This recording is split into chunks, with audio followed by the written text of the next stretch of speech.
الله الحمد لله نحمده ونستعينه ونستغفره ونؤمن به ونتوكل عليه ونعوذ بالله من شرور أنفسنا ومن سيئات أعمالنا من يهده الله فلا مضل له ومن يضلله فلا هادي له وأشهد أن لا إله إلا الله وحده لا شريك له وأشهد أن محمدا عبده ورسوله الذي أرسله بالحق بشيرا ونذيرا وداعيا إلى الله بإذنه وسراجا وقمرا منيرا فقد قال الله تعالى في كلامه المجيد أعوذ بالله من الشيطان الرجيم بسم الله الرحمن الرحيم وقدمنا إلى ما عملوا من عمل فجعلناه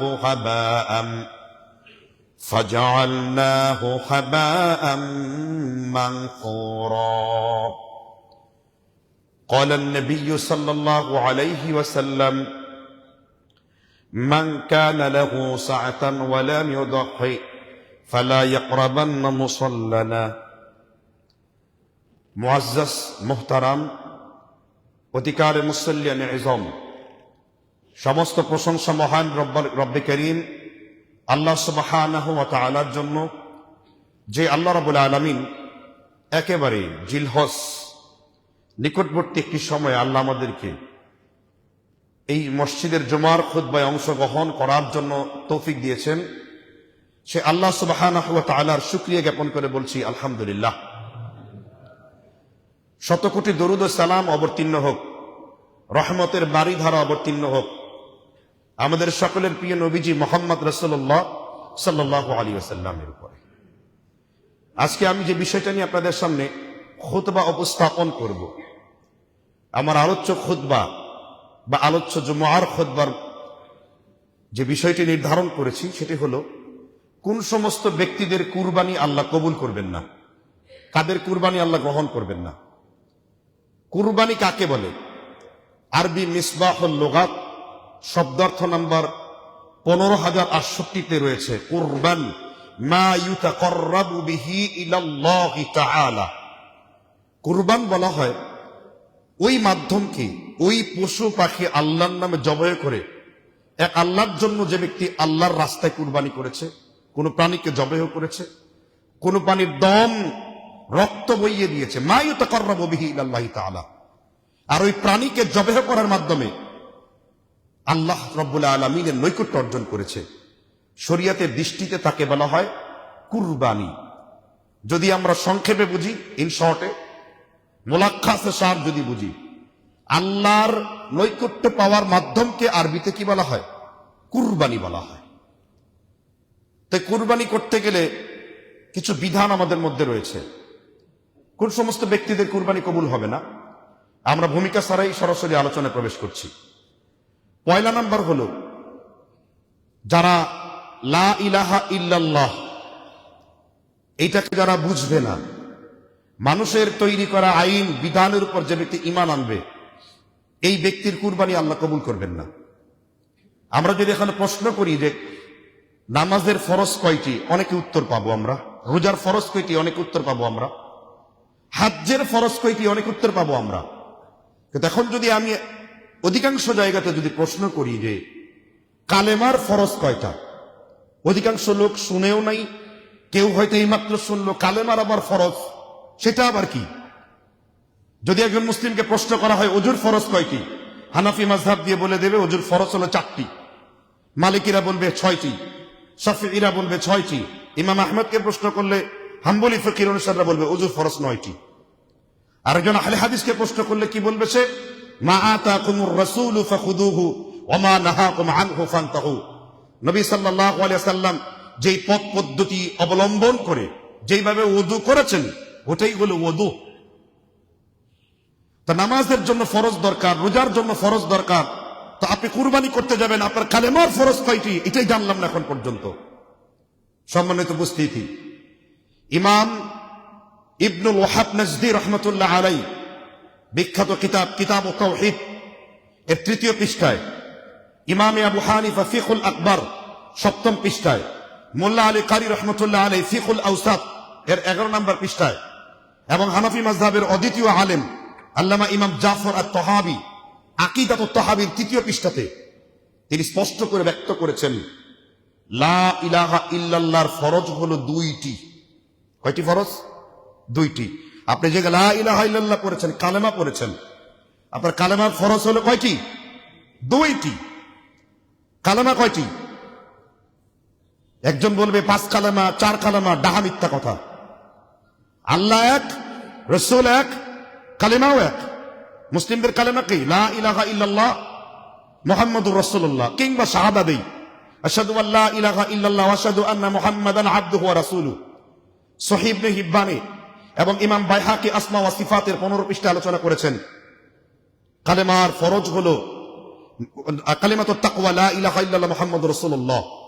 সেই কালেমার ফরজ হলো 2টি। যে ব্যক্তি কালেমার ফরজ আদায় করতে পারে নাই, তা নামাজ কি, রোজা কি, হজ কি আর যাকাত কি আল্লাহর কাছে বক্তব্য গ্রহণ হবে না। বুখারী শরীফের 23, 33, 43 3টি হাদিসে রাসূল বলেছেন, মান মাতা লা ইলাহা ইল্লাল্লাহ দাখালাল জান্নাহ, মান ক্বালা লা ইলাহা ইল্লাল্লাহ দাখালাল জান্নাহ। ইবনে আব্বাস রাদিয়াল্লাহু আনহু বলেছেন, লা ইলাহা ইল্লাল্লাহ মিফতাহুল জান্নাহ, লা ইলাহা ইল্লাল্লাহ জান্নাতের চাবি। যে ব্যক্তি লা ইলাহা ইল্লাল্লাহ পড়বে সে জান্নাতে প্রবেশ করবে। মান কানা আখিরু কালামিহি লা ইলাহা ইল্লাল্লাহ মুহাম্মাদুর রাসূলুল্লাহ, যার শেষ কথা হবে, আখের কথা হবে লা ইলাহা ইল্লাল্লাহ, সে অবশ্যই জান্নাতে প্রবেশ করবে। এখন শুধু আমরা শুনলাম লা ইলাহা ইল্লাল্লাহ, কিন্তু এই 12টা অক্ষরের মধ্যে অনেক আলোচনা আল্লাহ করেছেন। সূরা ইব্রাহিমের 24 নম্বর আয়াতে কালেমার ব্যাখ্যা দিয়েছেন আল্লাহ, আলাম তারা কাইফা দারাবাল্লাহু মাসালান কালিমাতান তাইয়্যিবাতিন কাশাজারাতিন। লা ইলাহা ইল্লাল্লাহ একটা গাছের মতন। তো মুদ্দা কথা হলো লা ইলাহা ইল্লাল্লাহর ফরজ হলো 2টি। সংক্ষেপ করে দিচ্ছি। এক, সূরাতুল বাকারার 2 নম্বর সূরার 256 নম্বর আয়াতে আল্লাহ লা ইলাহা ইল্লাল্লাহর ফরজ বর্ণনা করছেন। কি ফরজ? আল্লাহ প্রথম বলছেন, ফামান ইয়াকফুর বিত-তাগুত, যারা অস্বীকার করলো কাকে?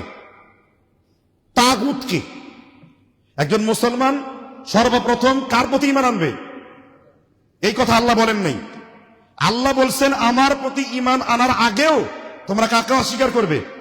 সরাসরি আয়াত সূরা বাকারার 255 নম্বর আয়াত, ফামান ইয়াকফুর বিত-তাগুতি ওয়া ইউমিন বিল্লাহি ফাকাদ ইসতামসাকা বিল উরওয়াতিল উসকা। আল্লাহ বলছেন যারা অস্বীকার করলো তাগুতকে এবং ঈমান আনলো আল্লাহর উপরে, উরওয়াতিল উসকা, শক্ত মজবুত হিসেবে তার কালেমাকে ধারণ করলো, লান ফিসামা লাহা, এমন ভাবে কালেমা পড়লো কোন বাতিলের অগ্নিচক্ষু, কোন মুরতাদ, কোন নাস্তিকদের কোন আযার এবং আহ্বান তাকে আল্লাহর পথ থেকে বিচ্যুত করতে পারে নাই। ইন্নাল্লাযীনা ক্বালু রাব্বুনাল্লাহ সুম্মা ইসতাকামু তাতানাজ্জাল আলাইহিমুল মালায়েকা। ইস্তেকামাত রইল সে ব্যক্তি। তাহলে প্রথম ফরজ হলো একজন মুসলিমদের কাকে অস্বীকার করা?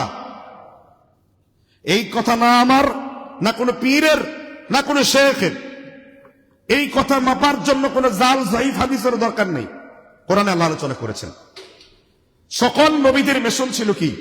সূরা জুমার 36 নম্বর আয়াত। এই আয়াত সবার মুখস্থ আছে, লাকাদ বাআসনা ফি কুল্লি উম্মাতির রাসূলান, আমি সব নবী রাসূলকে এই জন্য পাঠিয়েছি যে তারা তাগুতকে ওয়াজতানাব করবে, বর্জন করবে, আর আল্লাহর প্রতি ঈমান আনয়ন করবে। তাহলে সকল নবীর দাওয়াত ছিল কাকে বর্জন করতে হবে? তাগুতকে বর্জন করতে হবে। যদি কোনো মুসলমান এখানে তাগুত বুঝতো যে আমি একজন তাগুত, সে আমার বিরুদ্ধে বিদ্রোহ করত, বিপ্লব করত, ইনকিলাব করত, কিন্তু অধপতন ঈমানের এত নিচে চলে গেছে যে তাগুত দিয়ে সমাজ চলছে, তাগুত দিয়ে এলাকা চলছে, তাগুত দিয়ে মসজিদ নিয়ন্ত্রিত হচ্ছে। একটু উদাহরণ দিয়ে বলছি। এই যে তগুত শব্দটা উল্লেখ যে করলাম, আমার অনেক ভাইয়েরা বা যারা এই মাইকের মাধ্যমে আওয়াজটা পৌঁছছে তাদের কানে, তারা এখনো বুঝেই নেই যে তগুত আবার কাকে বলে। এটা আল্লাহ তাআলা বুঝিয়ে দিয়েছেন তগুত কাকে বলে। মুসা আর ফেরাউনের কাহিনী কি, ইযহাব ইলা ফিরআউন ইন্নাহু তাগা, মুসা তুমি ফেরাউনের কাছে যাও। ফেরাউন কি হয়ে গেছে? তাগুত হয়ে গেছে। মুসাকে বললেন কার কাছে যাও? ফেরাউনের কাছে যাও। ফেরাউন কি হয়ে গেছে? তাগুত হয়ে গেছে। কেন তাগুত হয়েছে? ফাহাশারা ফানাদা, একটা মাঠের মধ্যে ফেরাউন ডেকে বলছে আনা রাব্বুকুমুল আ'লা, আমি তোমাদের মধ্যে রব। আপনারাই বলেন আমাদের রব কে? ইবনে কাসির রাহমাতুল্লাহ আলাইহি এই আয়াতের ব্যাখ্যা করেছেন। ইমাম কাজী শওকানি নাইলুল আওতারের মধ্যে আয়াতের ব্যাখ্যা করেছেন। ইমাম সুফিয়ান সাউরি তার তাফসীরের মধ্যে বর্ণনা করেছেন। ইমাম আব্দুর রহমান সাদি তার তাফসীরের মধ্যে বর্ণনা করেছেন। সৈয়দ কুতুব শহীদ তাফসীর ফি যিলালিল কুরআনের মধ্যে বর্ণনা করেছেন। আল্লামা ইমাম কুরতুবী আল জামিউ লিল আহকামিল কুরআনের মধ্যে বর্ণনা করেছেন। তাগুত জিনিসটা উৎখাত করছে। ফেরাউন প্রশ্ন করা হয়েছে যে ফেরাউন মান খলাকাল জিবাল, এই পাহাড় কে সৃষ্টি করেছেন? ফেরাউন বলল আল্লাহ সৃষ্টি করেছেন। মান খলাকাল আরদ, জমিন কে সৃষ্টি করেছেন? ফেরাউন বলল জমিনও আল্লাহ সৃষ্টি করেছেন। মান নাযালা আসমাউ, আকাশ থেকে কে বৃষ্টি বর্ষণ করান? ফেরাউন বলল আল্লাহ বৃষ্টি বর্ষণ করান। তাহলে আমার আপনার মতো খাওয়ায় আল্লাহ, আকীদা ফেরাউনেরও ক্লিয়ার। পাহাড় তৈরি করেন আল্লাহ, আমার আপনার মতো আকীদা ক্লিয়ার। ফেরাউনের গন্ডগোল কোথায় ছিল? ফেরাউনের দাবি আল্লাহ সুবহানাহু ওয়া তাআলা কোরআন কারীমে সূরাতুল আরাফে সূরা শুআরার মধ্যে বেশ 8টা আয়াতের মধ্যে ফেরাউনের দাবি আল্লাহ উল্লেখ করেছেন। ফেরাউন বলল যে আনা মালিকুল মিসর, আমি এই মিশরের অধিপতি। মিশরে শুধুমাত্র আমার আইন চলবে, আমার বিধান চলবে। মিশরে কার আইন চলবে? ফেরাউনের বিধান চলবে। ফেরাউন সরিয়ে দিন। এই জায়গায় ক বসান, খ বসান, ঘ বসান, উম্ম বসান, চ বসান। আল্লাহর কোরআনের আয়াতকে যারা তাহরিফ করবে, আল্লাহর কোরআনের বিধানকে যারা পরিবর্তন করবে, আল্লাহর কোরআনের আইনকে যারা ধূলিসাৎ করবে, তাদের সাথে ফেরাউনের আকীদার কোন জায়গাতে পরিবর্তন নাই। শুধু নামের পরিবর্তন আছে, শুধু নাম নেম প্লেট পরিবর্তন হয়েছে। এই জন্য তাগুত কাকে বলে? ইমাম আবু হানিফা রাহমাতুল্লাহ আলাইহি ফকি আবুল্লাহ সমরকন্দি তামবিহুল গাফিলিনে বলেছেন কুল্লু মা'বুদিন মিন দুনিল্লাহ ওয়াল মুযাক্কারি ওয়াল মুআন্নাস, তাগুত ওই পুরুষ আর নারীকে বলা হয় যে নিজেও আল্লাহর আইন মানে না, আরেকজনকে মানতে দেয় না। এইরকম আকীদা যে লালন করে সে কি? যে নিজেও আল্লাহর আইন মানে না, আরেকজনকে মানতে দেয় না, সে কি? তাগুত। তাহলে আপনি কুরবানি করতে যাবেন, অবশ্যই আপনাকে তাগুত বর্জন করতে হবে। এখন কারা আল্লাহর আইন দিয়ে জমিনে বিচার ফয়সালা করে? নবী সাল্লাল্লাহু আলাইহি ওয়াসাল্লাম উত্তর দিয়েছেন সহিহ ইবনে হিব্বান হাদিস নাম্বার 1444 নাম্বার, মান ক্বালা বিহি সাদাকা আমিলা বিহি উজরা হাকামা বিহি আদলা। যে ব্যক্তি কোরআন থেকে কথা বলল সে সত্য কথা বলল।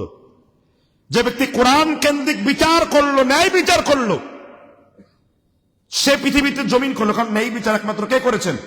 আল্লাহ।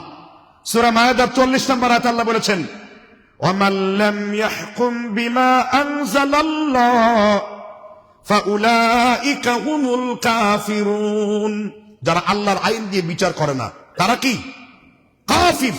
আল্লাহ বলছেন তাহলে আইন, আমি জমিনে যদি চলি একজন বান্দা হিসেবে, যে আল্লাহর হুকুমে সাজদা করি, যে আল্লাহর হুকুমে রোজা রাখি, যে আল্লাহর হুকুমে হজ করতে যে কিছুদিন পরে একজন হাজী বলবে লাব্বাইক আল্লাহুম্মা লাব্বাইক লাব্বাইক লা শারীকা লাক লাব্বাইক ইন্নাল হামদা ওয়া নি'মাতা লাক ওয়াল মুলক লাব্বাইক লা শারীকা লাক লাব্বাইক।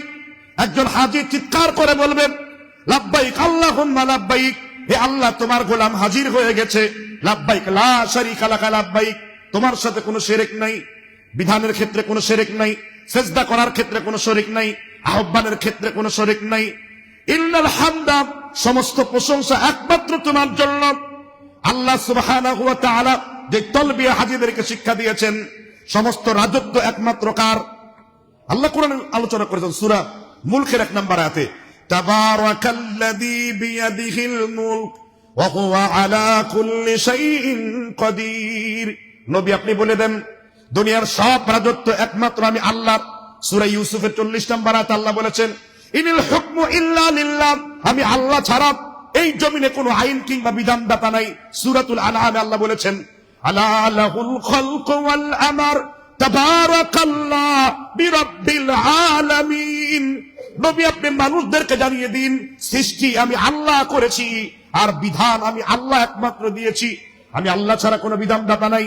এবার সূরাতুল বাকারার 148 নম্বর আয়াত আল্লাহ বলেছেন, ওয়ালিকুল্লি ওয়াজহাতুন মুওয়াল্লিহা ফাস্তাবিকুল খায়রাত আইনামা তাকুলু ইয়াতি বিকুমুল্লাহ জামিআ ইন্নাল্লাহা আলা কুল্লি শাইইন কাদির। নবী আপনি মানুষদেরকে বলে দিন, একমাত্র সর্বময় ক্ষমতার অধিকারী একমাত্র আমি আল্লাহ, আমি এমন আল্লাহ। ওয়া মা মিন দাব্বাতিন ফিল আরদি ইল্লা আলাল্লাহি রিজকুহা, আমি সমগ্র প্রাণের রিজিকের ফয়সালার আমি আল্লাহ ব্যবস্থা করেছি। এখন মসজিদের মধ্যে ঘোষণা দিচ্ছেন আমি এক আল্লাহর ইবাদত করি, তারা চুরি করলে কার আইন মানছেন? 52 বছর ধরে আপনারা যাদের আইন মানছেন, চুরি বন্ধ হয়েছে, ডাকাতি বন্ধ হয়েছে, রাহজানি বন্ধ হয়েছে, কিছুই বন্ধ হয় নাই। কিন্তু আমার নবীকে আল্লাহ তাআলা এমন এক বিধান দিয়ে পাঠিয়েছিলেন, মুহাম্মদ রাসূলুল্লাহ সাল্লাল্লাহু আলাইহি ওয়াসাল্লাম বলেছেন, হাজরে আসওয়াদ থেকে একজন মহিলা সারা শরীরে স্বর্ণ দিয়ে মুড়িয়ে যাবে, কোন লোক তাকে চুরি করতে যাবে না, কারণ চোরের দায়িত্ব আমি মুহাম্মদ রাসূলুল্লাহ নিয়েছি। আস-সুলতানু ওয়ালিয়্যুন লিমান লা ওয়ালিয়্য লাহু, ইসলামী রাষ্ট্র হলো আল্লাহর ছায়া। আস-সুলতান যিল্লুল্লাহি ফিল আরদ, ইসলামের রাষ্ট্র হলো আল্লাহর ছায়া। সুতরাং আমি একজন মুসলিম হিসেবে আমার আকীদা থাকতে হবে একমাত্র আইনের ক্ষেত্রে একমাত্র একচ্ছত্র মালিক কে? কিন্তু আমরা তো মানুষের তৈরি করা বিধান যারা মানি তাদের অনুসরণ করি। এখন তাদেরকে অনুসরণ করলে তাদের অবস্থান কি? তারা তাগুত। তাগুত কি জান্নাতি না জাহান্নামী? আমার তো কোনো বুজুর্গের কথা বলা দরকার নাই, কোরআন পড়ুন, সূরা বাকারা 256 নম্বর আয়াত, আল্লাহু ওয়ালিয়ুল্লাযীনা আমানু ইখরিজুহুম মিনাজ-যুলুমাতি ইলান-নূর, যারা ঈমানদার তাদেরকে আমি আল্লাহ অন্ধকার থেকে আলোর দিকে পরিচালিত করি। ওয়াল্লাযীনা কাফারু ইখরিজুনাহুম ইলা আসহাবিন নার হুম ফিহা খালিদুন, আর চিরজীবনের জন্য তারা জাহান্নামে থাকবে। এই আলোচনার সব সার হলো, আপনি কুরবানি করতে যাবেন কার হুকুম অনুযায়ী? এখন কুরবানির ক্ষেত্রে আপনি আল্লাহর বিধান মানলেন, কিন্তু তাওহীদের ক্ষেত্রে আল্লাহর বিধান মানলেন না। যারা কোরআন ব্যাপী সমাজ বিনির্মাণ চায় না, যারা কোরআন কেন্দ্রিক খিলাফা কেন্দ্রিক এই দেশ চালাতে চায় না, তাদের সাথে যদি সম্পর্ক স্থাপন করেন আপনার আকীদা বিনষ্ট হয়ে যাবে। এটা হচ্ছে মুসলিমদের আকীদার ব্যাপার। এই জন্য জমিয়ত আহলে হাদিসের প্রতিষ্ঠাতা আব্দুল্লাহ আল কাফি আল কুরাইশি একটি পত্রের জবাবে তিনি লিখেছেন, আহলে হাদিসরা কোনদিন মানব রচিত কোন আইনের সাথে তাদের কোনো সম্পর্ক নাই। আহলে হাদিসের জমিনে তৈরি করা হয়েছিল ওয়াল্লাযীনা ইয়াতাআহাদুনা মাযাহিবার রাসূল, তারা রাসূলের পথ পদ্ধতি দিয়ে মানুষকে আহ্বান করবে। ওয়ায়ুযুবুনা আনিল ইলমি, তারা জ্ঞান দিয়ে জাহিলিয়াতের মোকাবেলা করবে। ইবনুল মুবারক রাহিমাহুল্লাহ ওই দলের ব্যাপারে বলেছিলেন, লা তাযালু তাইফাতুম মিন উম্মতি কাতিলুনা আলাল হাক্কি কাইমুনা আলা আমরিল্লাহ লা ইয়ারিফুনা ইল্লাল হাদিস। ইবনুল মুবারক বলেছেন, জমিনে আহলে হাদিস তারাই হবে যারা এই জমিনে শুধুমাত্র আল্লাহর কোরআন এবং রাসূল সাল্লাল্লাহু আলাইহি ওয়াসাল্লামের বিধিবিধান ছাড়া পৃথিবীর কোন মানুষের তৈরি করা তন্ত্রমন্ত্র মানবে না। এটাই একজন আহলে হাদিসের দাবি। এখন আপনি কুরবানি করতে যাচ্ছেন, তাওহীদকে বিশুদ্ধ করতে হবে, তাহলে তাগুতকে কি করবেন? বর্জন করবেন। তাগুত কারা? যারা নিজেরা আল্লাহর আইন চায় না, আরেকজনকে মানতে দেয় না, তারা কি তাগুত। আর শেষ উদাহরণ দিয়ে দ্বিতীয় পয়েন্টে চলে যাব। তাগুতকে বলা হয়েছে তুগিয়ানুল বাহর, নদীর উপচে পড়া পানি। আপনাদের পাশেই তো বালুর নদী নাকি, কায়েতপাড়া, ত্রিমোহনী, আপনার ডেমরা, স্টাফ কোয়ার্টার, এদিকে আছে বেড়াইত, ইসাপোড়া, এই পূর্বাঞ্চল, এই পুরো সেক্টরটা রূপগঞ্জ, এখানে যদি কোনো জায়গায় বন্যার পানি ঢুকে সব জায়গাতে প্রবেশ করবে কিনা জুড়ে বলেন? তো যখন আল্লাহর আইন সরিয়ে দিয়ে সেখানে মানুষের তৈরি করা বিধান থাকে, সিলেবাসটা তাদের থাকে, মসজিদটা তাদের থাকে। কিছুদিন পূর্বে মসজিদের মিম্বারে এই ঘোষণা দেওয়া যেত না, তাদের ক্ষমার্জিত ঘোষণা করা হয়েছে। কিন্তু আলহামদুলিল্লাহ অনেক রক্ত ঘাম, অনেক ত্যাগ তিতিক্ষা পরে আমরা মসজিদগুলোতে স্বাধীন খুতবা দিতে পারছি। আল্লাহ তাআলা আমাদেরকে এই ব্যাপারে হেদায়েত দান করুন, আমিন। তাহলে প্রথম পর্বে আসামি যারা যারা আল্লাহর আইন পরিবর্তন করে মানব রচিত বিধিবিধান মানবে তারা তাগুতের অন্তর্ভুক্ত। আমরা নির্দিষ্টভাবে কাউকে মেনশন করছি না। আপনি নিজে প্রশ্ন করবেন নিজেকে, আপনি নিজে প্রশ্ন করবেন নিজেকে, আপনি তাগুদের সাথে সম্পর্ক রাখলে কালেমা দিয়ে, নামাজ দিয়ে, রোজা দিয়ে, হজ দিয়ে, যাকাত দিয়ে, কোন কিচ্ছু দিয়ে আল্লাহর কাছে আপনি মাপ পাবেন না। দলিল দুইটা আয়াত, সূরাতুল মায়েদার 5 নম্বর সূরার 5 নম্বর আয়াত। আল্লাহ বলেছেন, ফামান ইয়াকফুর বিল ঈমানি ফাকাদ হাবিতা আমালুহু ওয়া হুয়া ফিল আখিরাতি মিনাল খাসিরিন। নবী, যারা তাদের ঈমানকে কুফরি দ্বারা গুলিয়ে ফেলেছে, ঈমানের সাথে কুফরি করেছে। আপনি বললেন লা ইলাহা ইল্লাল্লাহ, কিন্তু আপনার আকীদায় কুফরি আছে, আপনার বিশ্বাসে কুফরি আছে, আপনি কুফরি জিন্দেগির উপর চলেন, ফাকাদ হাবিতা আমালুহু, তাদের সমস্ত আমলকে আমি আল্লাহ কি করে দিয়েছি? বাতিল করে দিয়েছি। কেন? তার আল্লাহর পরিবর্তে কুফর করছে, অস্বীকার করছে। আর আমাদের প্রত্যেকদিন আমল নামা কবে জমা হয় আল্লাহর কাছে? কোনবার দিন? সোমবার দিন। সোমবার দিন রোজা রাখা কি? সোমবার দিন, বৃহস্পতিবার দিন, এই 2 দিন রোজা রাখা কি? কমজোরদের ফতোয়া হলো এই দিন রোজা রাখা হলো সুন্নাহ, কিন্তু জমহুর, ইমাম নববী রহমতুল্লাহ আলাইহি থেকে শুরু করে অধিকাংশ উলামাদের মতে সোম এবং বৃহস্পতিবার রোজা রাখাটা হলো সুন্নতে মুআক্কাদা। কেউ যদি এটাকে সারার, তরক করার আবাদ বা অভ্যাসে পরিণত করে, আস্তে আস্তে এটা সেই গুনাহগারের দিকে চলে যাবে। কিন্তু কমজোরি লোকদের ফতোয়া হলো সোম বৃহস্পতিবার সুন্নাহ। কিন্তু মুতাসাদ্দিদিন যারা, কঠিন যারা, যারা কোনো আপোষ করে না কারোর সাথে, তাদের ফতোয়া হলো এই দিন রোজা রাখা হলো কি সুন্নতে মুআক্কাদা। ইমাম নববী রাহমাতুল্লাহ আলাইহি শরহে মুসলিম কিতাবুল আযকারের 88 পৃষ্ঠাতে তিনি এই আলোচনা করে গেছেন। এবার এই 2 দিন আল্লাহর কাছে আমলনামা জমা হয়। আচ্ছা, আল্লাহ কি আমাদের আমলনামা দেখেন? আমরা যে কি আমল করি ঠিক আল্লাহ দেখেন কখনো? এই যে আয়াত পড়ে শুরু করছিলাম আপনাদেরকে, সূরা ফুরকানের 23 নম্বর আয়াত, শুধু অনুবাদ করে দিচ্ছি। وَقَدِمْنَا إِلَى مَا عَمِلُوا مِنْ عَمَلٍ فَجَعَلْنَاهُ هَبَاءً مَنْثُورًا। সুবহানাল্লাহ। وَقَدِمْنَا إِلَى مَا عَمِلُوا, তোমরা যত রকম আমল করো, যত ধরনের আমল, আমল মানে যে আপনি করেন, ইমাম বুখারী বলেন আল আমালু মিনাল ঈমান, তারিখুল কবীরে আলোচনা করেছেন, আমল হলো ঈমানের অংশ। তোমরা যত রকমের আমল করো, আমি আল্লাহ তোমাদের আমলের দিকে অগ্রসর হই, আমি আল্লাহ তোমার আমলের দিকে গভীর মনোযোগ দেই। আল্লাহ কি তার বান্দার দিকে গভীর মনোযোগ দেন না? ঈদের আপনারা বিয়ে করেছেন, বিয়ে করার সময় খুতবায় দোয়া করেছে কি, ওইটা তো চিন্তা করার সময় নেই। খিল দিবেন কোন সময়, এই চিন্তাই তো বুধ হয়ে রয়েছেন। আর আল্লাহ তাআলা কোরআনে বলেছেন ইন্নাল্লাহা কানা আলাইকুম রাকিবা, আমি আল্লাহ প্রত্যেকটা সৃষ্টির প্রতি তীক্ষ্ণ নজর দেই, দৃষ্টি দেই। সুবহানাল্লাহ বলেন। এই যে আপনার ডান পাশ থেকে বাতাস ঝুলছে, আল্লাহ বলছেন ওমা তাসকুত মিন ওয়ারাকাতিন ইল্লা ইয়ালামুহা, বাতাসের মধ্যে যে পাতাগুলো দুলছে, আমি আল্লাহ ওই পাতার দুলনের এলেমও আমি আল্লাহর কাছে রয়েছে। সুবহানাল্লাহ বিহামদিহি। তাহলে আপনার আমল নামাটার দিকে সরাসরি কে মনোযোগ দেন? এবার যদি আপনার আমল নামায় কোনো কুফরি পায়, শিরকি পায়, ফাজআলনাহু হাবাআম মানসুরা, আল্লাহ উদাহরণ দিচ্ছেন বিক্ষিপ্ত ধুলোকণা, বালুকণা। এই যে এখানে আস্তে আস্তে অনেক বালুকণা আমাদের গাড়ি ধুলায় ছেয়ে গেছে, এইরকম বালুকণার মতো উড়িয়ে মারা হবে আমলগুলাকে।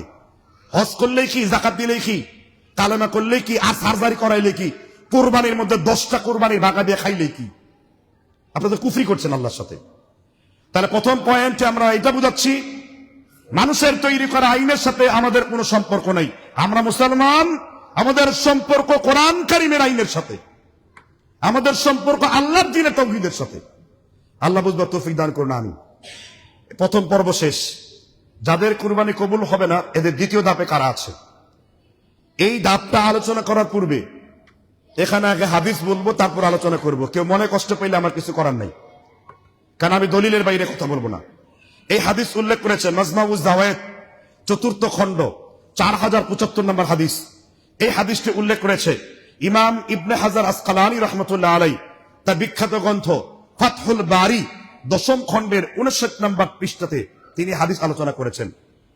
ইমাম শুআইব আর নাউত আল মিশরি আল হানাফি রাহমাতুল্লাহ আলাইহি তিনি হাদিসটিকে সহিহ বলে আখ্যায়িত করেছেন। হাদিস কি?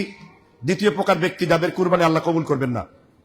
وعن ابي ذر رضي الله عنه قال قال النبي صلى الله عليه وسلم, আবি যর গিফারী রাদিয়াল্লাহু তাআলা বলেছেন, আল্লাহর নবী বলেন কুল্লু লাহমিন নাবাতি সুহতিন ফান্নারি আউলা বিহি, যে ব্যক্তি কোনো হারামের সাথে সম্পর্ক থাকবে, কিসের সাথে? এক বিন্দু পরিমাণ হারামের সাথে সম্পর্ক থাকবে। কুল্লু লাহমিন নাবাতিন সুহতিন ফান্নারি আউলা বিহি, এক চিমটি হারামের সাথে যার সম্পর্ক থাকবে, রাসূল আরবি সাল্লাল্লাহু আলাইহি সাল্লাম বলেন তাকে উপর করে জাহান্নামে দেওয়া হবে। সুতরাং মানুষ ঠকিয়ে জমি দালালি করে কয়টা টাকা বানাইছেন, দুধ বিক্রি করে কয়টা টাকা দুধের সাথে পানি মিশিয়ে বিক্রি করেছেন, হ্যাঁ, সচিবদের সাথে দালালি করে মানুষের ঘুষ খেয়ে আত্মসাৎ করে পকটস্থ করেছেন। একটি বাড়ি একটি খামার, যারা চাকরি করবে উন্নত মানের চামার, এদের সাথে সম্পর্ক রাখবেন। হ্যাঁ, ব্রাক, এনজিও, ডেনজিও, কোন সুদের সাথে সম্পর্ক রাখবেন, তাদের কুরবানি আল্লাহ কবুল করবেন না। কেন? ইসলামী অর্থনীতি এটা আলাদা দিক। কার্ল মার্কসের যে অর্থনীতি চলছে পৃথিবীতে, মার্ক্সবাদী অর্থনীতি, সুদের সাথে যারা লেনদেন করবে তাদের কুরবানি আল্লাহ কশ্চিন কালো কবুল করবেন না। এই মর্মে একটা হাদিস আপনাদের সামনে উল্লেখ করতে চাই। এটা তিরমিজি হাদিস, ইবনে লাহিয়া এই হাদিসের রাবী। ইবনে লাহিয়া যখন 4 জন আব্দুল্লাহ থেকে হাদিস বর্ণনা করে, তো উসুলে হাদিস মোতাবেক তার হাদিস গ্রহণযোগ্য। ইবনে লাহিয়া রয়েছেন আল্লাহর নবী সাল্লাল্লাহু আলাইহি সাল্লামের বিখ্যাত সাহাবী আলী রাদিয়াল্লাহু তাআলা আনহু, কাতাদা রাদিয়াল্লাহু তাআলা আনহু, 4টা সনদে এই হাদিস বর্ণনা রয়েছে। নবী সাল্লাল্লাহু আলাইহি সাল্লাম বলছেন, ইউতিলুস সাফারা আশআতা আকবার, একটা লোক বিরাট বড় সফর করে এসেছে, তার ধুলা জামাগুলা ময়লা লাগানো, তার চুলগুলা ধুলা দিয়ে মাখানো। ইয়ামুদ্দু ইয়াদাইহি ইলাস সামা, ওই লোক আকাশের দিকে হাত তুলেছে, আল্লাহ তুমি আমারে ক্ষমা করে দাও, আল্লাহ তুমি আমারে মাফ করে দাও। রাসূল সাহাবীদেরকে ডেকে বললেন, এই লোকটা যতই দোয়া করুক না কেন আল্লাহর আকাশের উপর যায় না। কি জন্য যায় না? রাসূল বলেছেন, ওয়ামাশরাবুহু হারামুন, সে যে পানাহার করেছে, পান করেছে, ওইটা হারামের উপরে ছিল। ওয়ামালবাসুহু হারামুন, সে যে লিবাস পরিধান করেছে, ড্রেস পরিধান করেছে, এটা হারামের উপরে। ওয়াগুযিয়া বিল হারামুন, চুলের গোড়া থেকে পায়ের পাতা পর্যন্ত শুধু হারামের উপরে। আমি রাসূল জানি না এই হারামখোরের দোয়া আল্লাহর আকাশের উপর কিভাবে কবুল হয়। আর আপনারা জেনে নিয়েছেন সুদের সাথে লেনদেন করছেন, অমুক বাড়িটি ব্যাংকের সাথে দায়বদ্ধ, আপনাদের আরো কিছু হাদিয়া বাকি রয়েছে, সেই হাদিয়া আপনারা কোন জাহান্নামে পাঠাবে, হাদিয়া কিভাবে হাদিয়া দুজকে পাঠাবে, তার সুস্পষ্ট বিবরণ আমি এখানে আলোচনা করে যাব ইনশাআল্লাহ। তাহলে সুদের সাথে লেনদেন করলে তার কোনো দোয়া কোথায় যায় না? আকাশের উপর যায় না। এখন বলেন সুদখোর কত প্রকার? এই প্রকার কোন উলামাদের কাছে নেওয়ার দরকার নেই।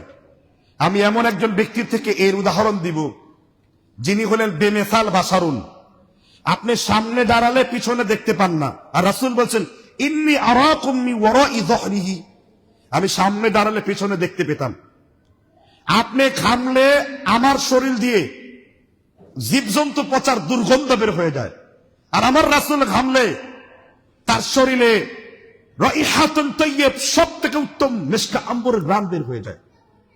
আপনি কোরআন পড়লে আপনার ঠোঁট সাধারণ ঠোঁট হয়, কিন্তু রাসূল যখন কোরআন পড়েন, ইবনে আব্বাস রাদিয়াল্লাহু তাআলা বলেছেন আল্লাহর রাসূল যখন কোরআন পড়তেন, ফাইন্নাহা তুরুকুল কুরআন, তার ঠোঁট আল্লাহর কোরআনের রাস্তা হয়ে যেত। সুবহানাল্লাহ বিহামদি। সেই রাসূল বলেছেন, মুসলিম শরীফের জিলদ সানি 2য় খণ্ড 1569 নম্বর হাদিস, নবী সাল্লাল্লাহু আলাইহি সাল্লাম বলেছেন, সুদখোর হলো 4 প্রকার। আকিল আর রিবা, যারা খায়, মুকিলাহু, যারা দেয়, আর যারা কাতিব থাকে, লেখক, ও শাকিদাইহি, আর যারা সাক্ষ্য থাকে, তারা এই 4 প্রকার ব্যক্তি সুদের মধ্যে অন্তর্ভুক্ত হবে। আমি জানি না কোন লোক আপনারা সুদের সাথে জড়িত রয়েছেন, আমি জানি না এই মাইকের আওয়াজ কতদূর পর্যন্ত পৌঁছে গেছে, যাদের কর্ণকুহর পর্যন্ত জনাবে রাসূলুল্লাহর হাদিস পৌঁছে গেছে। তওবা করে নেওয়া জরুরি, কেননা আপনি যে পাপ করছেন কত সীমাহীন। তারপরে রাসূল বলেছেন, ইন্নার রিবা সালাসাতু সাবউনা বাবান হুবান আইসারুহা আন ইয়ানকাহা রাজুলু উম্মাহু, সুদের সাথে জড়িত যতগুলো পাপ রয়েছে, সর্বনিম্ন পাপ হলো সে তার মাকে স্পর্শ করলো, মাকে বিভৎস করলো, মায়ের সাথে জেনা করলো, মহিলারা তার বাপকে স্পর্শ করলো, বাপকে উলঙ্গ করলো, বাবার সাথে জেনা করলো। এখন কতক্ষণ জেনা করলো? এই হাদিসের ব্যাখ্যায় ইমাম আব্দুর রহমান মুবারকপুরি তিরমিজি শরীফের সরা তুহফাতুল আহওয়াজির মধ্যে ব্যাখ্যা লিখেছেন, সুদ হলো এমন গুনাহ, গুনাহ দুই প্রকার, একটা গুনাহ আর একটা হলো গুনাহে জারিয়া। একটা সোয়াব হলো দুই প্রকার, একটা হলো শুধু সোয়াব আর হলো সাদগায়ে জারিয়া। কথা কি বুঝতে পারছেন কিনা? ইমান এনেছেন, আমল করেছেন, আপনার রাস্তাঘাট নির্মাণ করেছেন, বৃক্ষলতাবাদী নির্মাণ করেছেন, এগুলো সব হলো ইমান থাকার কারণে সাদগায়ে জারিয়া। তদ্রুপ যেই গুনাহ আপনি করেছেন, আপনি মানুষকে অবকাশ কাটানোর জন্য এমন সুইমিং পুল করেছেন যেখানে বেগানা নারী পুরুষ একসাথে মিশে দুনিয়ার লাভ খুব গনছেন, অতঃপর 70-80 বছরে কবরের মধ্যে ঢুকে পড়েছেন, কিন্তু আপনি গুনার লাল বাতি জ্বালায় এসেছেন। এগুলো হলো গুনাহে জারিয়া। আর অতএব সুদের সাথে লেনদেন করা এটা হলো কি? গুনাহে জারিয়া। 24 ঘন্টা সমান 1440 মিনিট। এই 1440 মিনিটই একদিন সমান 24, আর 24 ঘন্টা সমান 1440 মিনিট। ইমাম আব্দুর রহমান মুবারকপুরি উল্লেখ করেছেন, এই 1440 মিনিটই তওবা না করার কারণে সুদের সাথে জড়িত ব্যক্তির পাপ, তার মায়ের সাথে জেনা করার পাপ, তার আমল নামায় ফেরেশতারা অবিরাম লেখে যাচ্ছে, অবিরাম লেখে যাচ্ছে। এরপরও যদি হুঁশ না ফিরে আসে, এরপরও যদি ইমান যদি অন্তরে না আসে, মহাকবি আল্লামা ইকবাল বলেছেন, अगर हो जाए फिर हम में इब्राहिम का इमा पैदा आग में हो सकता है फिर अंदाजे गुलिस्ता पैदा। যদি তোমাদের মধ্যে ইব্রাহিম নবীর ইমানের চেতনা ফিরে আসে, আগুনের মধ্যে ফুল বাগানের নমুনা আল্লাহ সৃষ্টি করে দেবেন। সুবহানাল্লাহ। অথচ এই কথা শুনে আমাদের চামড়া ভেদ করলো না। চামড়া ভেদ এই জন্যই করলো না, কারণ হারাম খেতে খেতে আমাদের কলব নষ্ট হয়ে গেছে। সন্তান জন্ম দেওয়ার পূর্বে হালাল রিজিক করলেন কেন, এটা ধর্তব্য বিষয়। ইমাম বুখারী রহমতুল্লাহ আলাইহি, নাম শুনছেন তো? পুরা নাম কি? ইমাম মুহাম্মদ ইবনে ইসমাইল ইবনে ইব্রাহিম ইবনে মুগীরা রাহিমাহুল্লাহ। তারিখে বুখারা আল্লামা ইমাম লালকাই রহমতুল্লাহ আলাইহি 14 নম্বর পৃষ্ঠা সহিহুল বুখারীর মুকদ্দমার 3য় পৃষ্ঠাতে উল্লেখ করেছে। হালালের কি বরকত দেখেন। ইমাম বুখারী রহমতুল্লাহ আলাইহি 10 বছর বয়সে দৃষ্টিশক্তি হারিয়ে ফেলেছিলেন। দীর্ঘ 4 বছর তার মা আল্লাহর কাছে দোয়া করতেন, আল্লাহ আমার সন্তানের দৃষ্টিশক্তি ফিরিয়ে দেন। 4 বছর তাহাজ্জুদের সালাতে, সালাতুল লাইলে তিনি দোয়া করার পরে তন্দ্রায় চলে গেলেন, ঘুম চলে আসলো। 4th আসমান থেকে সাইয়েদেনা ইব্রাহিম আলাইহিস সালাম স্বপ্নে তার সাথে সাক্ষাৎ করতে আসলেন। ইমাম বুখারীর পিতার নাম ছিল ইসমাইল। বলছে, হে ইসমাইলের স্ত্রী, তোমার স্বামী ইসমাইল এই সন্তানটাকে না দেখেই শুধু গর্ভে আসার পরই মারা গিয়েছে। কিন্তু এই ইমাম বুখারীর পিতার একটা আমল আল্লাহ এত পছন্দ করেছেন যে, কোন আমল? ইসমাইল তার জিন্দগিতে যত দিরহাম ইনকাম করেছে, কোন হারাম দিরহাম ইনকাম করেন নাই। আল্লাহ তোমার এই স্বামীর নেক আমল কবুল করেছে, শুধু সমস্ত ইনকাম হালাল হওয়ার কারণে। যাও, ইমাম বুখারীর চোখের দৃষ্টি আল্লাহর পক্ষ থেকে ফিরিয়ে দেওয়া হয়েছে।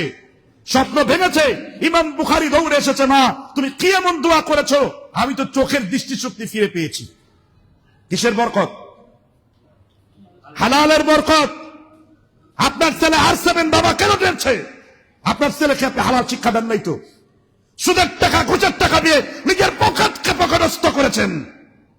এখন আপনি as you sow so you reap, একটা প্রবাদ বাক্য রয়েছে, যেমন কর্ম তেমন ফল।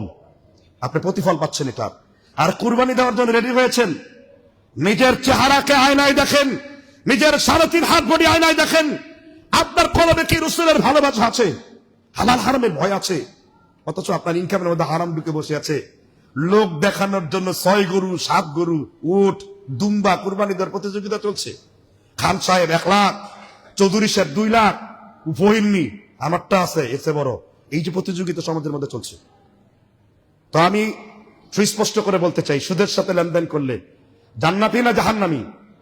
সুদখোর কোথায় যাবে? সুদখোর হলো 2 প্রকার। কয় প্রকার? মানে সুদের শ্রেণী 4টা। সুদখোর জাহান্নামী 2 রকম। এক প্রকার সুদখোর জাহান্নামী, চিরস্থায়ী জাহান্নামী, কোনদিন আর জান্নাতে যেতে পারবে না। আর আরেক প্রকারের সুদখোর হলো অস্থায়ী জাহান্নামী। প্রমাণ দেখেন সূরা বাকারার 275 নম্বর আয়াত থেকে 282 নম্বর আয়াত পর্যন্ত। ইয়ামহাকুল্লাহুর রিবা ওয়া ইউরবিস সাদাকা আল্লাহু লা ইউহিব্বু কুল্লা কাফারিন আথিম।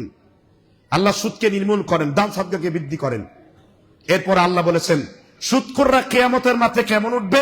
ওয়া মাসসাত কব্বাতুহু শাইতান মিনাল মাসি। শয়তান মনে হয় তার আঙ্গুল দিয়ে গুতালে যেরকম বেহুশ হবে, পাগল হবে, তাকে দেখেই মনে হবে শয়তানের কুতকুতি খেয়েছে আসরের ময়দানে, মনে হবে সে জিনে ধরা রোগী। সুদখোর অল টাইম শয়তানের খপ্পরে পড়ে আছে। সুদখোরকে সব সময় শয়তান লড়াচাড়া করে। ওমাস্তাদ খব্বাতুহু শাইতান মিনাল মাসি। সুদখোরকে কে স্পর্শ করে? কে স্পর্শ করে সুদখোরকে? বলেন কে স্পর্শ করে? সূরা হাজ্জের 16 নম্বর আয়াত খোলেন, শয়তানের বক্তব্য আল্লাহ রেকর্ড করছেন। শয়তান বলছে, হে মানব মণ্ডলী, তোমরা যখন আমার কথা শুনে কুফরি করো, আমি শয়তান কিন্তু তোমাদের পরিত্যাগ করি। কেন? হে মানব মণ্ডলী, তোমরা শুনে রাখো, ক্বালা ইন্নী আখাফু রাব্বুল আলামিন। আমি শয়তান আল্লাহকে সব থেকে বেশি ভয় করি। কে আল্লাহকে ভয় করে? আপনি চললেন শয়তানের পথে, এবার শয়তান ভাষণ দিল ইন্নী আখাফু রাব্বুল আলামিন। আমি শয়তান তো আমার আল্লাহকে সব থেকে বেশি কি করি? ভয় করি। যে আল্লাহর ক্ষমতাকে শয়তানও ভয় পায়, যে আল্লাহর সান্নিধ্য ছাড়া শয়তান কোনো কিছু করতে পারে না। অতএব কোন গায়রুল্লাহর সাথে না, যে এক আল্লাহকে দিলে স্থান করে নেন। হাদিসে কুদসিতে আল্লাহ বলেছেন, ওয়াবিজালালি ওয়া কুদরতি ওয়া উলুহি ওয়া ইরতিফাই মাকানি। আল্লাহর জালালের কসম, আল্লাহর সাম্রাজ্যের কসম, আমি আল্লাহর জন্য ভালোবেসে এক হাত আসলে আমি তোমার জন্য দুই হাত আসি, তুমি হেঁটে আসলে আমি আল্লাহ তোমার জন্য দৌড়ে আসি। তুমি ফরজ নামাজ শেষ করে যখন নফল নামাজে দাঁড়িয়ে দাও, ইয়াদু ইয়াদুল্লাহ, কালবু কালবুল্লাহ, লিসানু লিসানুল্লাহ, তোমার হাত আল্লাহর হাত হয়ে যায়, তোমার ঠোঁট আল্লাহর ঠোঁট হয়ে যায়। সুবহানাল্লাহি ওয়া বিহামদিহি। অর্থ হলো আপনার হাত দ্বারা আল্লাহর নৈকট্য পেয়ে যান, আপনি ঠোঁট দ্বারা আল্লাহর নৈকট্য পেয়ে যান। আল্লাহ তাআলা আমাদের বুঝবার তৌফিক দান করুন।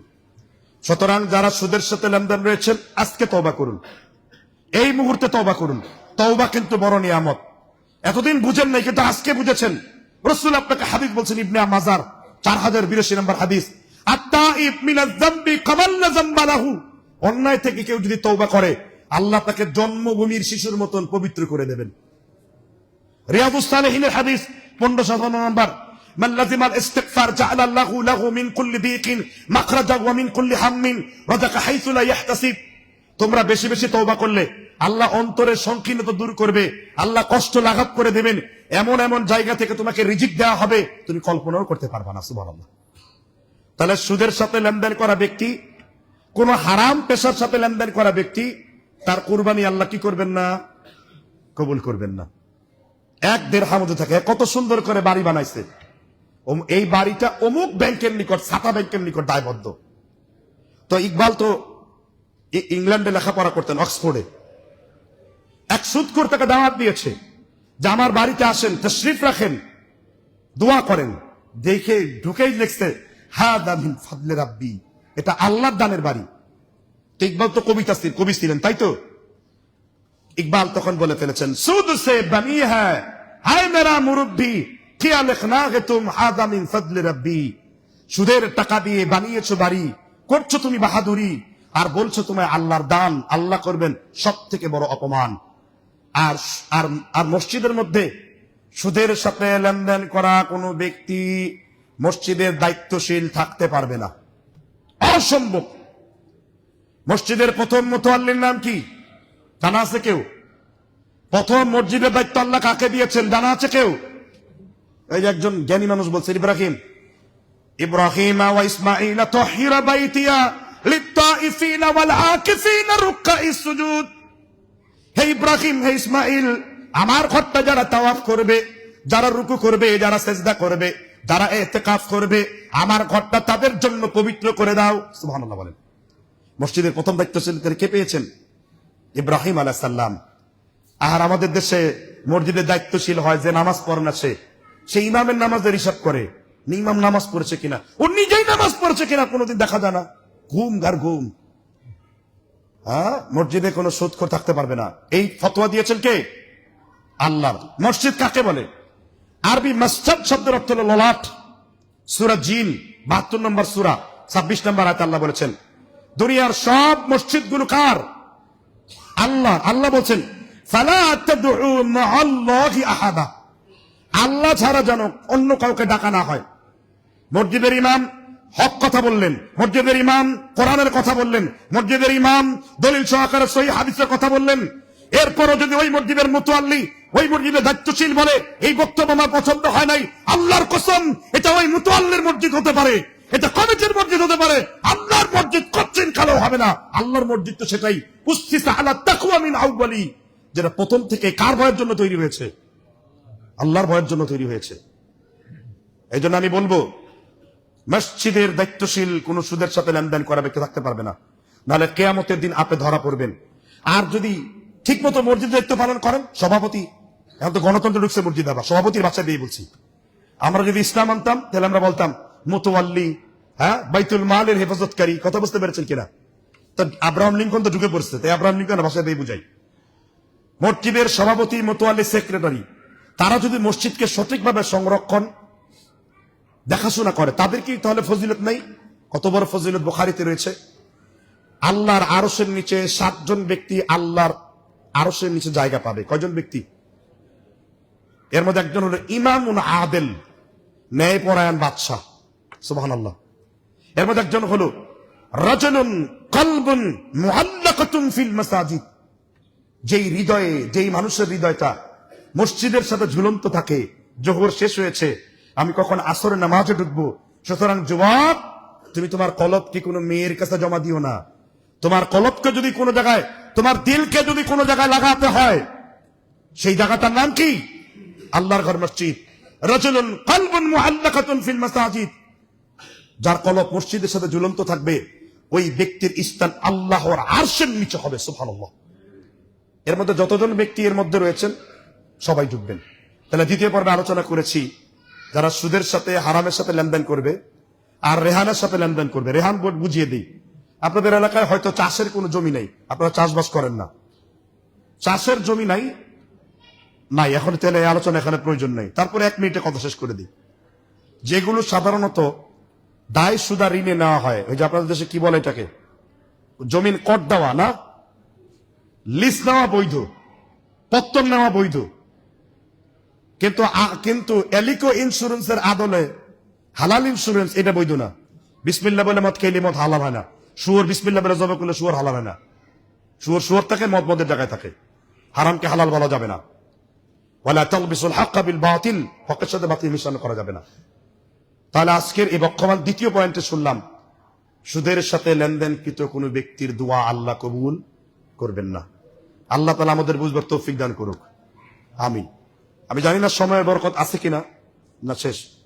তৃতীয় পয়েন্ট নিয়ে আলোচনা করবো, যাদের কুরবানি আল্লাহ কবুল করেন না। এই তৃতীয় পয়েন্টের মধ্যে এক পয়েন্ট হলো, সবাই জানা আছে, বেনামাজি। বেনামাজি কুরবানি কি হবে না? কারণ বেনামাজি শরীয়তের দৃষ্টিতে কি? আপনারাই বলেন, বেনামাজি কি? নামাজ যদি কেউ ছেড়ে দেয় সে কি হয়ে যায়? কাফের হয়ে যায়। তার মৃত্যুতে ইন্না লিল্লাহ পড়াও হারাম।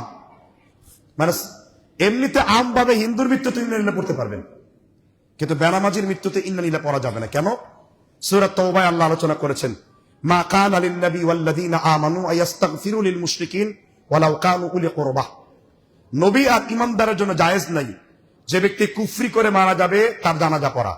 2, বেনামাজি নামাজকে ছেড়ে দিলে কাফের হবে, এই মর্মে দলিল আছে 27টা। নামাজ ছেড়ে দিলে মুসলমান থাকবে, আটলান্টিক মহাসাগরে, সুন্দরবনের ঘন জঙ্গলে চিরুনি অভিযান করো, কম্বিং অপারেশন করো, শামেলা কামেলা অপারেশন করো, বিভিন্ন পৃথিবীর বিখ্যাত কুতুবখানা লাইব্রেরি অনুসন্ধান করো, বেনামাজি মুসলমান থেকে একটা দলিল এই পর্যন্ত কেউ দিতে পারেনি। কিন্তু বেনামাজি কাফের এই ব্যাপারে কয়টা দলিল আছে? 27টি দলিল রয়েছে। 3 জন সাহাবার ফতোয়া শুনিয়ে দিই। আলী রাদিয়াল্লাহু তাআলা আনহু বলেছেন, মাল্লাম ইউসাল্লি ফাহুয়া কাফির, যে ব্যক্তি ইচ্ছাকৃতভাবে এক ওয়াক্ত নামাজ ছাড়ে সে কাফের। ওমর রাদিয়াল্লাহু তাআলা ফতোয়া রয়েছে, লা হাজদু ফিল ইসলাম লিমান তারকাস সালাহ, ইসলামে তার কোনো অংশ নাই যে ব্যক্তি নামাজকে ছেড়ে দেয়। নামাজের মধ্যে সবথেকে গুরুত্বপূর্ণ নামাজ কোনটা? সবগুলাই। স্পেশালি কোন নামাজ? সকল নবীদের বেলা একটা নামাজ ছিল, সেটা নামাজ কোনটা? বলতে পারলেন না? তাহাজ্জুদ না, হাফিজু আলাস সালাওয়াতি ওয়াস সালাতিল উস্তা। আয়েশা বলেন, আহকামুল কোরআনে আলোচনা আছে, এই উস্তা শব্দ যদি কোরআনে না থাকতো, আমি আয়েশা নুসখা থেকে উস্তা মুছে দিয়ে আমি সেখানে আসর শব্দটা যোগ করে দিতাম। সুবহানাল্লাহ। তোমরা 5 ওয়াক্ত নামাজ পড়ো, স্পেশালি কিসের নামাজ? আসরের নামাজ। এখানে অনেক যুবকরা, অনেক হাজী সাহেবরা আসরের নামাজ হাসতে হাসতে ছেড়ে দেন। কখনো কি ফতোয়া ঘেটে দেখেছেন কি হতে পারে? তো বুখারী শরীফের 553 নম্বর হাদিসটি শুনিয়ে যাচ্ছি। সাওবান রাদিয়াল্লাহু তাআলা আনহু বর্ণনা করেছেন, আল্লাহর নবী বলেছেন, মান তারাকা সালাতুল আসর, কেউ যদি শুধুমাত্র ইচ্ছাকৃতভাবে আসরের নামাজকে ছেড়ে দেয়। কিসের নামাজকে? ফাকাদ হাবিতা আমালুহু, সে তার জিন্দেগীর সকল আমল নষ্ট করে ফেলে।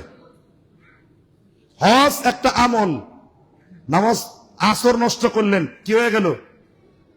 বিয়ে একটা আমল, নামাজ পরিত্যাগ করে বিয়ে পরিত্যাগ করেছেন, বিয়ে ছুটে গেল। এখন বিয়ে ছুটে যাওয়ার হুকুম কি? বৈধ বাপ মার অবৈধ সন্তান, এরকম কি?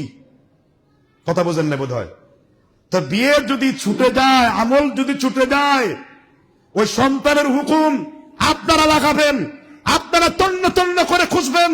আর আল্লাহ বলছেন, ওলা তানকিহুল মুশরিক, মুশরিকের কাছে মেয়েকে বিয়ে দাও না। ইতালিতে চাকরি করে, আমেরিকাতে বড় ইউনিভার্সিটিতে লেকচার দেয়, দিন ধর্মের কোনো খবর নাই। মেয়ে দেখতে গেছেন, মেয়ে হলিউড, বলিউড, টলিউড, টয়লেটউডের অনুসরণ করে চলে, দিন শরীয়ত নাই কলবের মধ্যে, তারা বিয়ে করলেন আপনি।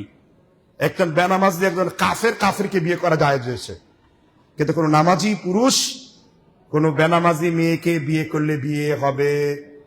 কে বলছেন? কোরআন বলছে, মুমিনিনা মুমিনাতি মুসলিমিনা মুসলিমাতি কানিতিনা কানিতাতি, মুমিন মুমিনকে বিয়ে করবে, মুসলিম মুসলিমকে বিয়ে করবে, জেনাকারী জেনাকারীকে বিয়ে করবে। তাহলে নামাজ পরিত্যাগ করলে তার কুরবানি দরকার আছে? আর সে কি কাফের, তার জানাজা হবে না। আমি যেখানে খতিব, বেনামাজির জানাজা হয় না, কোন বেনামাজির জানাজা নেওয়ার কোন নিয়ম নাই। আপনাদের এলাকায় চালু করবেন। নিজে তো নামাজ পড়েই না, নামাজির জানাজায় কোথা থেকে আগত অমুক দলের নেতা, লতা পাতা, সাদা নেতা, কালা নেতা, দলা নেতারা, উনি খুব ভালো লোক ছিল, ওনার সাথে যা হয়েছে। তোমার এই মাতবরি করতে বলেছে কে? আমি আপনাদেরকে ওসিয়ত করে যাচ্ছি, কোন নামাজি ব্যক্তির জানা যায় বেনামাজি যেন ভাষণ দিতে না পারে। আপনি মৃত্যুর পূর্বে ওসিয়ত করবেন সন্তানদেরকে, জানাজার সামনে রেখে কোনো ভাষণ নাই। মৃত্যু সব থেকে বড় ভাষণ। আল্লাহ বুঝবার তৌফিক দান করুন, আমিন। আর বেনামাজির ব্যাপারে রাসূলের ফতোয়া কি? বাইনাল আবদি ওয়াশ শিরকি ওয়াল কুফরি তারাকাস সালাহ, মান তারাকাস সালাহ মুতাআম্মিদান ফাকাদ কাফারা। আল্লাহর সাথে বান্দার চুক্তি হলো নামাজ। সুতরাং কুরবানি আগে না নামাজ আগে? কুল ইন্না সালাতি ওয়া নুসুকি ওয়া মাহইয়ায়া, কুরবানির আগে আল্লাহ সালাতের কথা বলেছেন। ফাসাল্লি লিরাব্বিকা ওয়ানহার, কুরবানির আগে কি করতে বলেছেন? সালাত নাই। মুসলমান হুজুর এবার কতগুলো 10 গ্রাম সাইজের টিকটিকি মৌলবী ফতোয়া দেয়। কি টিকটিকি মৌলবী ফতোয়া? কি শায়েখ, নামাজকে ছেড়ে দিলে কাফের হবে। তো ওহি কি তোর উপর অবতীর্ণ হয়েছিল? ওহি কার উপর অবতীর্ণ হয়েছে? আল্লাহর ওহি কার উপর আসছে? এটা বলতে পারলেন না।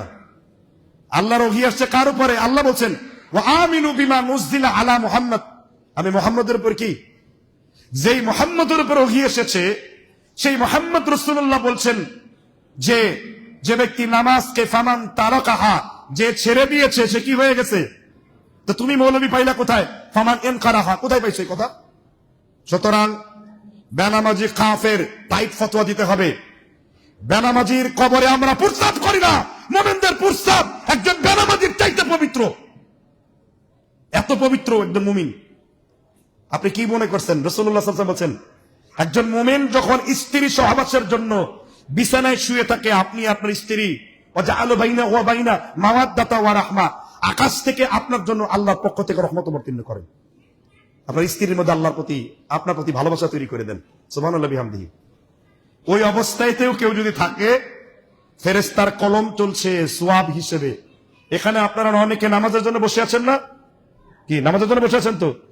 এই এখনো 24 যতক্ষণ মধ্যে খুতবা চলছে আপনার আমল নামা নামাজের সওয়াব আছে। দলিল রাসূল বলেছেন, মাদামা মুসাল্লা ইয়ান্তাযিরুস সালাহ, আল্লাহর কোন বান্দা যদি মসজিদে নামাজের জন্য ইন্তজার করে, অপেক্ষা করে, ওই সময়টুকুকে নামাজের সওয়াব হিসেবে আমল নামে আল্লাহ গণ্য করে দেন।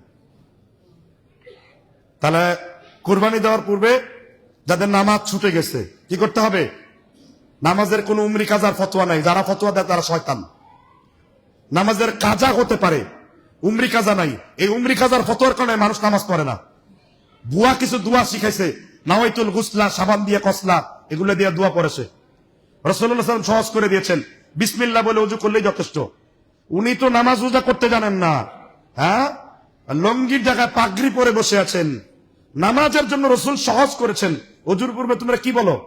বিসমিল্লাহ বলো। আর উনি এক লম্বা লাইন, বিসমিল্লাহিল আলিউল আযীম আলহামদুলিল্লাহি আলা দ্বীনিল ইসলাম আল ইসলামু হাক্কু পড়ছে পাড়ার কাকু সবাই মিলেমিশে। এই বিদাতি কাজ। এই কারণে আমাদের দেশে বেনামাজি বেড়ে গেছে। আর নামাজ পরিত্যাগকারীর কুরবানি আল্লাহ কি করবেন না? কবুল করবেন না। যেহেতু আজকে আলোচনা শুনতে আসছেন, টাকা জোগাড় করছেন, কে কত বেশি দিবেন আমার সমস্যা নাই, আপনি যত বেশি কুরবানি দিতে পারেন। লা ইয়ানালাল্লাহা লুহুমুহা ওয়ালা দিমাউহা ওয়ালাকিন ইয়ানালুহু তাকওয়া মিনকুম। এবার সর্বশেষ এন্টি বানাম জবাব। আরেক প্রকারের ব্যক্তি কুরবানি আল্লাহ কবুল করবেন না। এখানে সেই ব্যক্তি অনেকে থাকতে পারেন যারা বিড়ি, সিগারেট, হুক্কা, গুল, ইয়াবা, ভায়করা, ভদকা, শ্যাম্পেইন এগুলো টানে। তাদের কোনো দোয়া আল্লাহ কবুল করবেন না। কথা কি বুঝতে পারছেন কিনা? আর 7 বাবা চলবে না। বুড়িগঙ্গার 2 নম্বর বাবাও আছে। তা আমি বলছি, এই নেশার সাথে যারা সম্পৃক্ত তাদের সালাত আল্লাহ কি করবেন না? তাদের কুরবানি আল্লাহ কি করবেন না? কবুল করবেন না। এখন প্রশ্ন করতে পারে, হুজুর জর্দা পাতা খাইলে, বিড়ি খাইলে তো মাকরু হয়। হ্যাঁ, একমত, মাকরু হয়। হানাফি মাযহাব বলছে মাকরু বলতে মাকরু তাহরিম লা ইয়াজুজু ফি শরিয়া। কে লিখেছেন? আল্লামা তাকি উসমানী, কিতাব খোলো ফিকহি মাকালাত, 4th খণ্ড। কথা কি বুঝতে পারছেন কিনা? আলোচনা করেছেন যে ব্যক্তি নেশাদার দ্রব্য পান করবে সে মাকরু করবে। মাকরু মানে মাকরু তাহরিমি। হানাফিদের নিকট মাকরু তাহরিমি 2 বার করলে একটা কবিরা গুনাহ হয়।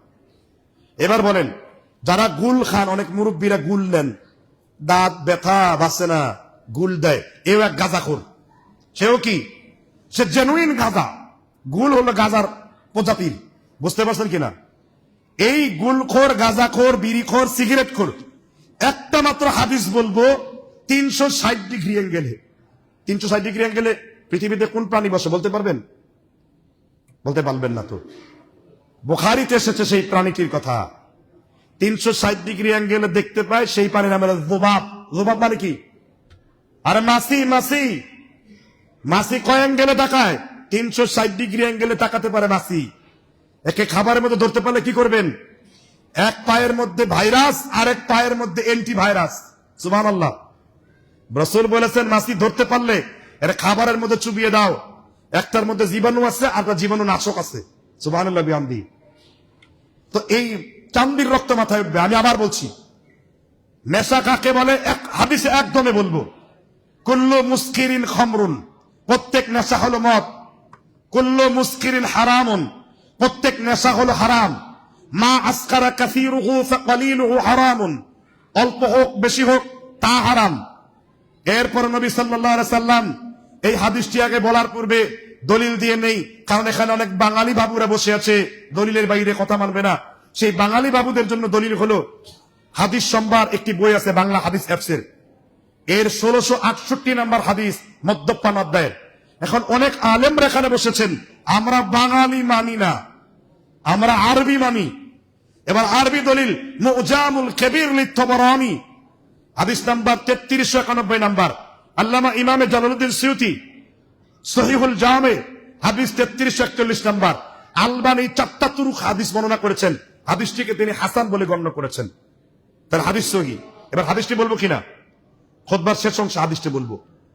ইবনে আব্বাস রাদিয়াল্লাহু তাআলা আনহু বলেছেন, আল খামরু উম্মুল ফাওয়াহিশ, নেশাদার দ্রব্য পান করা হলো সকল গুনাহের মা। নেশাদার দ্রব্য পান করা হলো সকল গুনাহের মূল। কেউ যদি নেশাদার দ্রব্য খায়, সেটা কাঁচা সুপারি হোক, সেটা জর্দা হোক, গুল হোক, বাবা হোক, ফেন্সি হোক, মোহিনী গাঞ্জা হোক, বাংলা মদ ভদকা হোক, অথবা আপনার শ্যাম্পেইন হোক, যত মদ খাচ্ছে, নবী সাল্লাল্লাহু আলাইহি ওয়াসাল্লাম তারপর বলেন ফাওয়াকা আলা উম্মিহি, সেজন্য তার মার সাথে জেনা করলো, ওয়া খালাতিহি, সেজন্য তার খালার সাথে জেনা করলো, ওয়া আম্মাতিহি, সেজন্য তার ফুপুর সাথে জেনা করলো। ফাইট ফাইট ফাইট ঠুকেছেন, মায়ের সাথে জেনা কমপ্লিট, খালার সাথে জেনা কমপ্লিট, ফুপির সাথে জেনা কমপ্লিট। গুল খেয়েছেন, মায়ের সাথে জেনা কমপ্লিট, খালার সাথে জেনা কমপ্লিট, ফুপুর সাথে জেনা কমপ্লিট। আপনি জর্দা খেয়েছেন, মায়ের সাথে জেনা কমপ্লিট, খালার সাথে জেনা কমপ্লিট। আরবি বলার দরকার আরবি বলেছি, বাংলা বলার দরকার বাংলা বলেছি, হাদিস সহিহ হওয়া দরকার বলে দিয়েছি। এরপরও যদি কারো কণ্ড কোহরে না লাগে, বুঝবেন এর কলবের মধ্যে হেদায়েত নাই। তাহলে রাসূলের হাদিস হলো কি? আবার বলছি, রাসূল একটা হাদিসকে কয়বার বলতেন? ইবনে আব্বাস বলেন সামিতু রাসূলুল্লাহ সাল্লাল্লাহু আলাইহি ওয়াসাল্লাম ইয়াকুল, আমি আল্লাহ রাসূলকে বলতে শুনেছি, তিনি বলেছেন আল খামরু উম্মুল ফাওয়াহিশ, নেশা হলো সমগ্র গুনাহের মূল। কেউ যদি নেশাদার দ্রব্য পান করে, ফাওয়াকা আলা উম্মিহি, উম্মিহি মানে কি?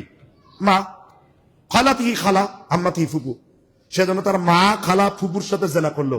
এখন অনেকে বলতেছে হুজুর এই হাদিস তো কোনোদিন শুনি নাই। আপনি কে? আমি কে? আমার আপনার শোনা দিয়ে কিছু হবে? হাদিস তার কিতাবে মওজুদ থাকতে হবে, দলিল তার কিতাবে মওজুদ থাকতে হবে। রিহাব সেন্টার খাটিয়েও আপনি তাকে নেশা থেকে ফিরাতে পারবেন না। যদি তার কলবের মধ্যে আল্লাহ এই হাদিসের ইবাদত প্রবেশ করিয়ে দেয়, এখান থেকে চিরজীবনের জন্য সে চলে আসবে। এটাই হলো আমাদের মূল কামিয়াব। অতএব সংক্ষিপ্ত পরিসরে আরো 8টা পয়েন্ট ছিল, আমি বলতে পারলাম না, খুতবার সময় মনে শেষ হয়ে গেছে। আপনাদের কাছে যে 4টা পয়েন্টে কথা বললাম, প্রথম, তাওহীদ বিনষ্টকারী তগুদের সাথে সম্পর্ক রাখবেন না। দ্বিতীয় পয়েন্ট আলোচনা করেছি, যারা সুদের সাথে হারামের সাথে জড়িত রয়েছেন তাদের কুরবানি আল্লাহ কবুল করবেন না। তৃতীয় প্রকার আলোচনা করেছি, যারা সালাত পরিত্যাগ করেন তাদের কুরবানি আল্লাহ কবুল করবেন না। চতুর্থ আলোচনা করেছি, যারা নেশাদার দ্রব্যের সাথে জড়িত তারা করবেন না। এখন আজকে তওবা করে ভালো হয়ে যাওয়ার চেষ্টা করেন। আল্লাহ তাআলা আমাদেরকে বুঝবার তৌফিক দান করুন। আল্লাহ আমাদেরকে হেদায়েতের উপর রাখুন। আল্লাহ আমাদের আমি সহ সকলকে সঠিক পথে আমল করার তৌফিক দান করুন। ওয়া আখির দাওয়ানা আলহামদুলিল্লাহি রাব্বিল আলামিন।